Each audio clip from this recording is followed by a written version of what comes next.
A stinging power supply problem, slowed down economy and growing unrest in post-settlements. That is the current face of South Africa. Will President Zuma offer solutions at his State of the Nation address? This is Global Business. Thank you for joining us. I am Penina Kariba, live in the Kenyan capital, Nairobi. It is 9 p.m. here in East Africa. Wherever you're joining us from, welcome to the show. Also coming up, oil explorer Tullow Oil scraps dividends after posting a $2 billion loss. And ECOWAS leaders pledge to beat the 2020 deadline for launching a single currency for the regional bloc.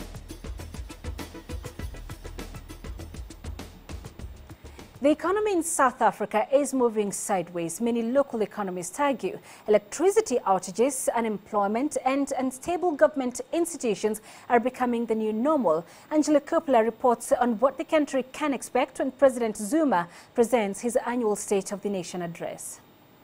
The President's State of the Nation address is really a look back at what's happened over the last year since he was in Parliament talking to the nation, and also hoping to tell a good story going forward. However, there are certain things that he should be talking about. We'd like to see the President rise above his podium, take the nation into his confidence and signal a clarity of purpose, a conviction to, in a novel way, resolve these issues. Well, I think in an ideal world, Jacob Zuma would be speaking about the fact that this country is in a deep structural crisis, decline, that his government has of course failed on numerous fronts. And really he should be, in an ideal world, talking about how he's going to dramatically reform things, from privatizations to deregulations. Well, what we think he should be talking about, and what I've been arguing he needs to be talking about at previous sonas as well, is to look at a much more aggressive privatization of some of the big utility sectors in the economy. South Africa is in a very difficult position at the moment.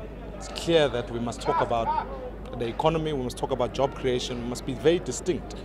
It's time to be brave. The country's citizens are hoping that the President will stand up and provide leadership to take the continent's second biggest economy back to its rightful place.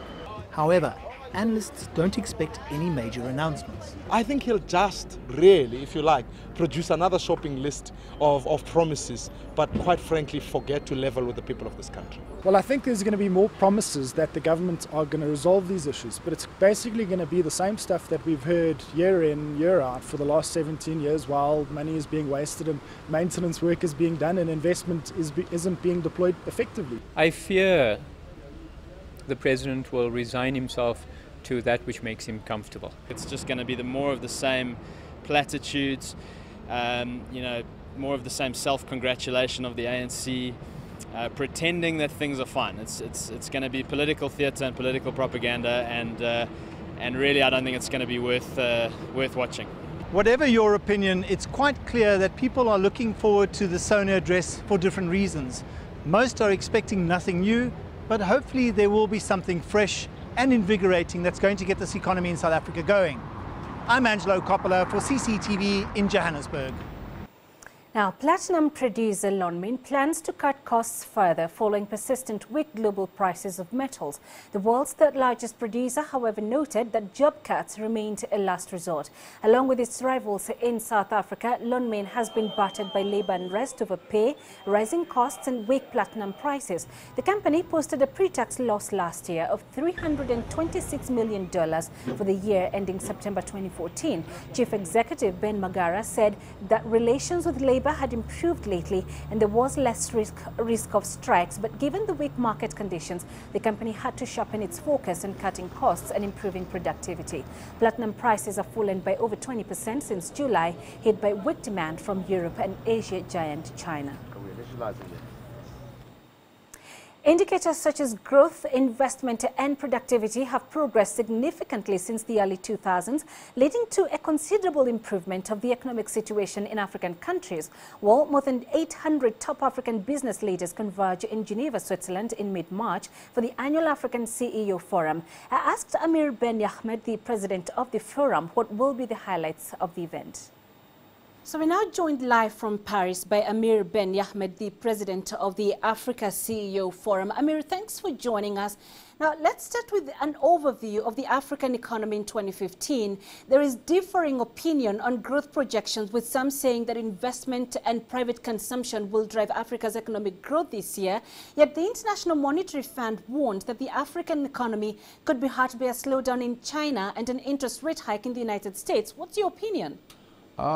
Basically, I think the business of prediction is a very tricky business.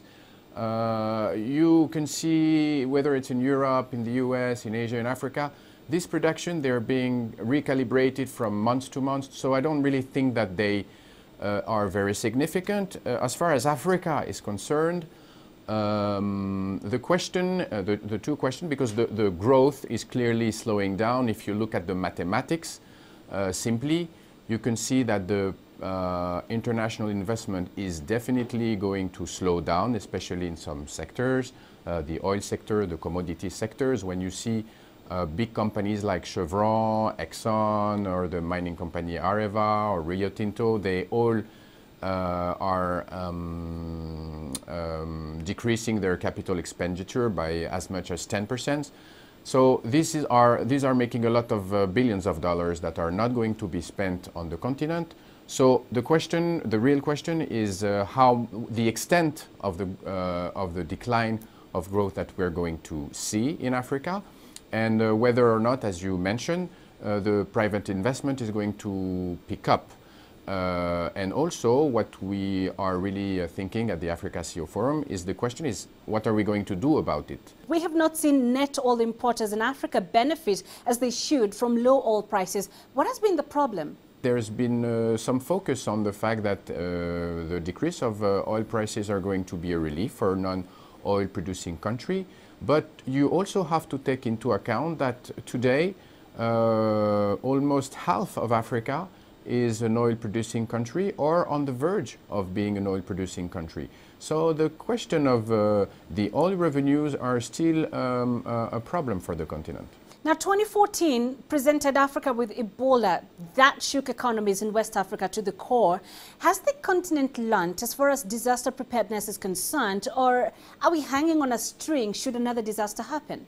A lot of countries were very well prepared for that. If you take the case of Ivory Coast, of Senegal, of Nigeria, instead of focusing on the three very weak states that are Liberia, Sierra Leone and Guinea, we should sometime look at the bright side and see how this crisis has been handled by the neighbors, which are countries that we have always think were kind of structured. So I think there's a very positive side in what happened, and also it will definitely, we were talking about the private sector investment, it will be definitely an incentive for the multinational companies, for the multilateral institution and for the governments to try to promote growth in the health sector through private sector investment. As part of my conversation earlier with Amir Ben Yahmed, president of the African CEO Forum. Now, oil explorer Tullow Oil has reported a $2 billion full-year pre-tax loss and scrapped its dividend as a result of the fall of global crude prices. That's the first loss it has had in 15 years. In a bid to revive profits, the company will diversify its sources of debt capital and reduce exploration expenditure to cut costs. Tullow, which slashed its exploration budget to some $200 million from roughly $1 billion, plans to only drill around existing fields. Much of its focus will now be on completing the $4.9 billion Ghana 10 development, which is slated to come on stream in mid-2016. Global oil prices have more than halved since June last year, hitting exploration and production firms hard. And like oil companies, most explorers don't have other parts of the business to fall back on when oil prices plummet, such as refining and marketing. Japanese car maker Nissan Motor Company is betting on Africa to bolster its global growth strategy. Mike Whitfield, head of Nissan in Africa, says the company's strategy for sub-Saharan Africa was to achieve more than 8% global market share benchmark by 2016, with emphasis on technology, research and product development. In 2012, Nissan produced around 90,000 cars a year in Africa alone, with about 50,000 in South Africa. The company also has manufacturing facilities in Egypt and recently set up in Nigeria, where it's producing cars with Stallion. Africa is significant in terms of our future business strategy. We're looking at a continent with 10 of the fastest growing GDPs. It has a car ownership of less than 100 vehicles per thousand. And if you put that into context with the US at 800 and Europe at 600, incredible opportunity from a mobility point of view. To the markets now, and South African stocks ended a touch lower on Wednesday, breaking a 4-day winning streak, with Lonmin topping the decliners list on Glencore plans to divest its stake in the platinum mining firm. Commodities trader Glencore said it plans to distribute its 23.9% stake in the world's third largest platinum producer to shareholders. Now, the benchmark JSE Top 40 index ended 0.05 lower at 45,891, and the broader all share index edged down 0.13, as you can see from these figures.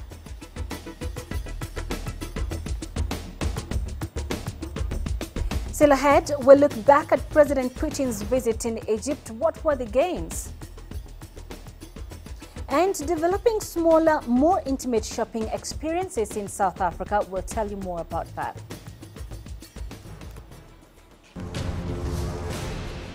Africa is on the move. It's home to 7 of the world's 10 fastest growing economies. We help you make sense of the fast-changing African business landscape. We take you where the business is happening. Global Business, weekdays at this time on CCTV Africa.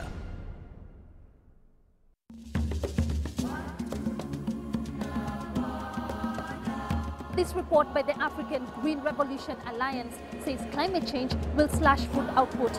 Within the next 30 years, the number of malnourished people in sub-Saharan Africa could jump nearly 40%.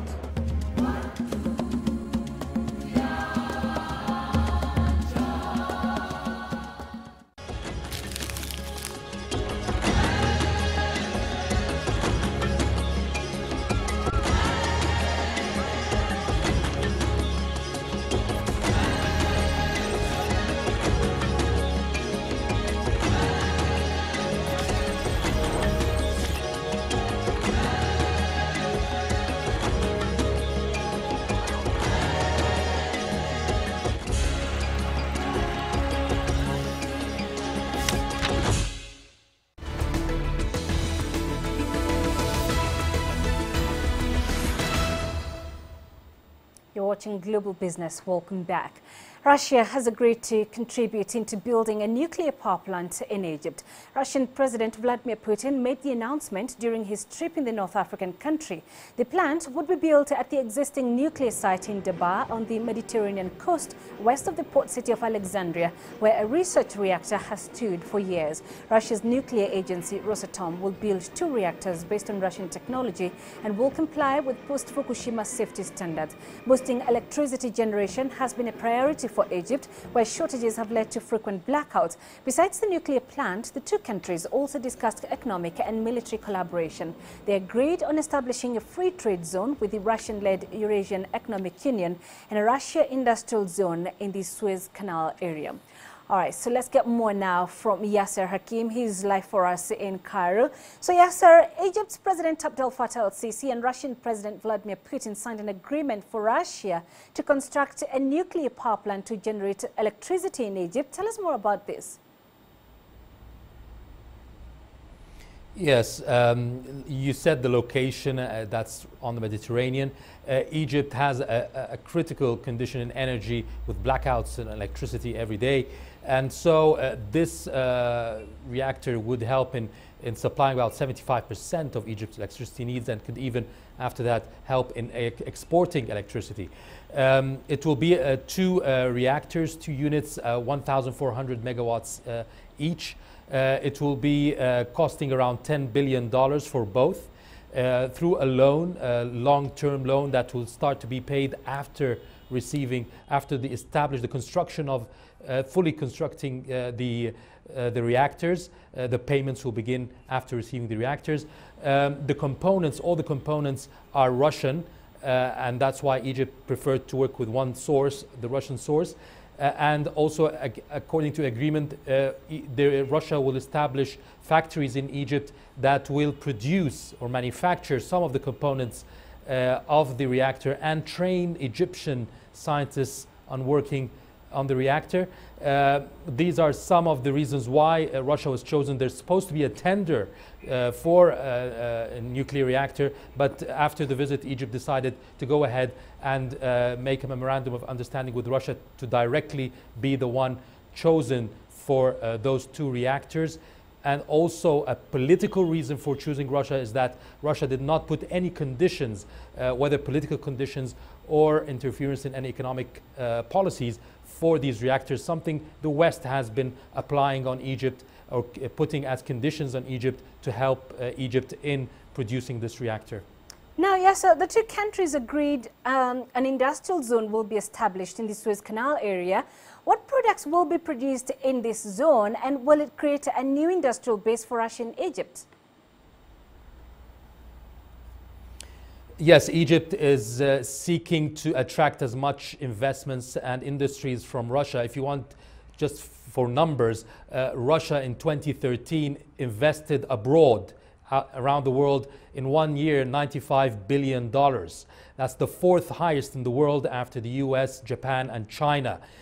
And in Egypt, it only invested 70 million out of $95 billion, only 70 million in Egypt. So Egypt is trying to attract more. There are plans to construct a car industry, Russian car industry, trucks and lorries, aerospace technology, and renewable energy projects, amongst others. But those were the ones that have been announced. And we're told there are more meetings taking place between officials to try to add more projects and to offer more projects. And that will be also offered during the economic summit next March to the Russian investors. So basically, those are the beginning of a larger plan for Russian investments into Egypt. And on the overall, yes, sir, what has been the reaction to Putin's visit? Do Egyptians feel their expectations were met? Yes, there's optimism in the Egyptian streets and with officials. They feel that opening the scope with Russia after being away from the East for years, going back to the East, Russia and China, is a step that has been demanded by public opinion for years. But the former presidents, Mubarak and Sadat, have sort of leaned more to the West. At this point, there is more also expected in the economic summit. And Egyptians feel that this trip has achieved its results, economically speaking, as well. Yasser Hakim, live for us in Cairo. Many thanks for joining us. Now, Ghanaian President John Dramani Mahama, who is also the current chairman of the Economic Community of West African States, has promised to meet the deadline for the introduction of a single currency for the bloc. He made the pledge in Niamey, Niger, during a meeting on the ECOWAS Monetary Cooperation Program. Voldy Carolso reports. Ghanaian President John Mahama and his counterpart from Niger, Issoufou Mohamedou, met to discuss progress made on the introduction of a single ECOWAS currency. The two heads of state said talks are at an advanced stage for the currency and the establishment of a monetary union in the region. The single currency will be achieved in one step, and the deadline for 2020 is maintained for the implementation of the single currency. We also review what we call the convergence criteria. Realize that it takes a lot of political will to be able to achieve it. Nous nous sommes rendus compte qu'il faut beaucoup de volonté politique pour nous permettre de réaliser des résultats. All of us are committed to meeting the criteria. Nous sommes tous engagés à la réalisation de ces critères. And establishing the single currency by the year 2020. This was the third meeting of the Presidential Task Force on the ECOWAS Monetary Cooperation Programme. The team is made up of ministers of finance and central bank governors from across the ECOWAS economic bloc. The economic bloc set January 2020 as timeline for the introduction of a single ECOWAS currency and establishment of a regional monetary union. Valdi Karelse, CCTV. South Africa is known for its fancy upmarket shopping malls, but there's a new trend developing where smaller, more intimate shopping experiences are becoming popular. Shoppers are indulging more in food and craft markets and boutique retail. Property developers are now looking at unique spaces and literally out-of-the-box concepts to keep shoppers interested. Sumitra Naidu takes a look at a new container development in Johannesburg. It's the first of its kind, a complete shopping zone made from shipping containers. We've been working with shipping containers now since 2012. We built our first apartment block in Windsor and Randburg out of shipping containers. And last year we worked on a project in Newtown, which was the old grain silos, where we added shipping containers onto the rooftop. It kind of looks like a container terminal in a harbour right now. It's hard to imagine that this will be turned into a little retail spot, but many are very excited that this may just be the new shopping experience that they've been waiting for, as opposed to being stuck in a big mall. Lapham says he latched onto this trend after seeing it overseas. Shipping containers have been used in architecture now from the late 1960s, early 1970s. Initially with some very experimental designs in Japan, but more and more they're becoming more mainstream as a basic building block for everything from exclusive hotels to temporary construction site accommodation. Even though it will be called 27 boxes, the idea is not to box you in. Shoppers and children can roam freely while entrepreneurs put on their creative flair. So we think 27 boxes is quite unique in that it's a centre in a park, and the centre will take up just over a third of the total space, with the rest of it still being open ground. So there's going to be a children's playground, there's going to be an amphitheatre for open air events. Very relaxed, very garden atmosphere here in the centre, as opposed to what you would normally get in a big centre like Rosebank or Sandton City. For the developers too, it's become a more interesting project than the usual concrete and mortar buildings, and they have an opportunity to give back. We've been very involved with Johannesburg inner city since 2005 with rejuvenation and fixing up old neglected building. We think a project like what we did in Newtown, which was also an old industrial area that needed some rejuvenation, and what we're seeing here in 27 boxes is also another effort on our part to bring something good back into the community. The 27 boxes project is due for completion in just a few months. Entrepreneurs and creatives are already queuing up to be a part of this new concept. Sumitra Naidu, CCTV, Johannesburg. Let's look at commodity prices now. When lower oil prices will fail to give a significant boost to global growth in the next 2 years. That's according to Moody's. The ratings agency says any boost from cheaper oil would be offset by the Eurozone's economic woes, as well as slowdowns in China, Japan and Russia. As a result, Moody's says it will not be revising its growth forecasts for the G20 countries.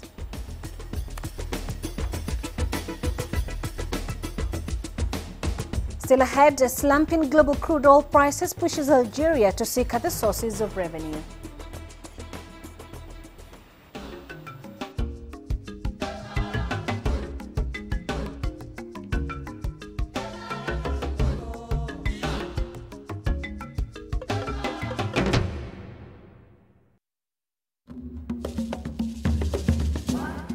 Having lived in 4 different African countries and with a diverse background, I cherish the personal as well as professional experiences I've had across the continent. It's this understanding of the place I call home that drives me to tell stories about its people, its needs, present and future. There's just so much happening in Africa in terms of the way forward and development. It only brings positivity. My place at CCTV Africa is about creating awareness around the realities of a continent that is indeed complex, vibrant and has great potential. Africa is my home. How it prospers, the challenges it faces, its people all matter to me because this is my future. I'm Famida Miller and I'm a reporter and anchor at CCTV Africa.